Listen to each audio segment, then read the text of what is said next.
Hi friends, ನಮಸ್ತೆ. ಬೆಳಿಗ್ಗೆನೆ ಎದ್ದು ವಾಷಿಂಗ್ ಮಿಷಿನಿಗೆ ಬಟ್ಟೆ ಹಾಕಿ ಬೇರೆ ಕೆಲಸ ಮಾಡ್ಕೊಳ್ಳೋಣ ಅಂತ ಇದ್ದೆ. ಅಷ್ಟರಲ್ಲೇ ಗೊತ್ತಾಯಿತು ವಾಷಿಂಗ್ ಮಿಷಿನ್ ಅರ್ಧಕ್ಕೆ ನಿಂತೋಗ್ಬಿಟ್ಟಿದೆ ಅಂತ. ನಂತರ ತಕ್ಷಣಕ್ಕೆ ಸರ್ವಿಸ್ ಅವ್ರನ್ನಾಗಿ ಕರೆಸ್ಲಿಕ್ಕಾಗಲ್ಲ.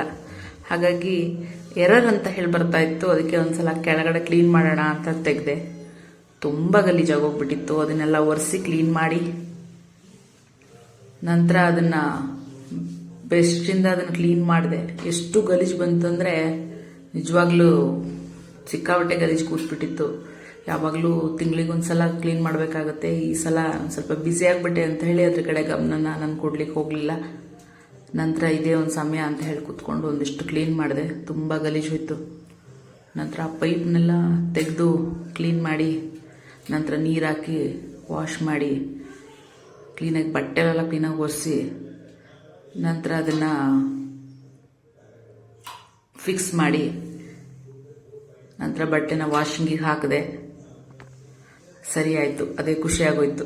ಸರ್ವಿಸ್ನವ್ರಿಲ್ಲದೆ ಒಂದಿಷ್ಟು ಸರ್ವಿಸ್ ಮಾಡಿಬಿಟ್ವಲ್ಲ ಅಂತ ಎರರ್ ಅಂತ ಬರ್ತಾಯಿತ್ತು. ನಂತರ ಬಟ್ಟೆ ವಾಶ್ ಆಯಿತು. ಹಾಗಾಗಿ ನಿಜವಾಗ್ಲೂ ಖುಷಿ ಆಯಿತು. ಬೆಳಗ್ಗೆ ಎದ್ದಿದ ತಕ್ಷಣ ದೊಡ್ಡ ಸಮಸ್ಯೆ ಆಗೋಗ್ಬಿಟ್ಟಿತ್ತು. ಹೆಂಗಪ್ಪ ನಂದು ಬಟ್ಟೆ ಕೈಲಿ ಒಗಿಬೇಕೇನೋ ಅಂತ ಚಿಂತೆ ಆಗೋಗ್ಬಿಟ್ಟಿತ್ತು. ಸರಿ ಹೋಗ್ಬಿಡ್ತು.